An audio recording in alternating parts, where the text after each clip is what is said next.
السلام علیکم ورحمۃ اللہ وبرکاتہ۔ پیارے بچوں، یقیناً آپ ہر روز صبح سویرے اسکول میں اسمبلی کے دوران بڑے پرجوش انداز میں یہ دعا پڑھتے ہوں گے۔ کیا آپ جانتے ہیں کہ یہ خوبصورت دعا کس نے لکھی ہے؟ بہرحال ہم آپ کو بتا دیتے ہیں۔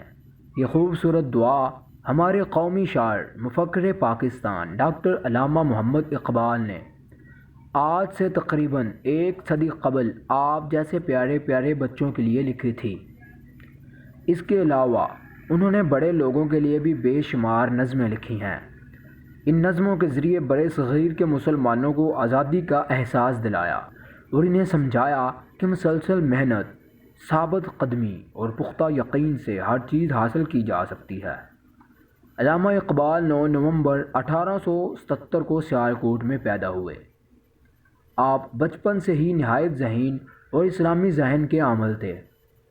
آپ کو قرآن پاک کی تلاوت کا بڑا شوق تھا۔ صبح سویرے بلا ناغہ قرآن پاک کی تلاوت کرتے تھے۔ ان کی زندگی کا مقصد مسلمانوں کی اصلاح اور ان میں جذبہ آزادی پیدا کرنا تھا۔ علامہ اقبال کو بچوں سے بڑی محبت تھی۔ وہ جانتے تھے کہ آج کے بچے کل کے معمار ہیں، اس لیے ضروری ہے کہ ان کی بہتر انداز میں تربیت کی جائے اور انہیں زیور تعلیم سے آراستہ کیا جائے۔ علامہ محمد اقبال نے بچوں میں اچھی اچھی عادتیں پیدا کرنے اور ان کی بہتر تربیت کے لیے نہایت دلچسپ، آسان اور سبق آموز نظمیں لکھی ہیں، جن میں بچے کی دعا، ہمدردی، مکڑا اور مکھی، پہاڑ اور گلہری، گائے اور بکری، پرندے کی فریاد، بچہ اور جگنو وغیرہ شامل ہیں۔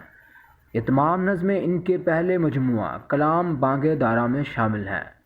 ان نظموں میں بچوں کے لیے خاص نصیحت ہے۔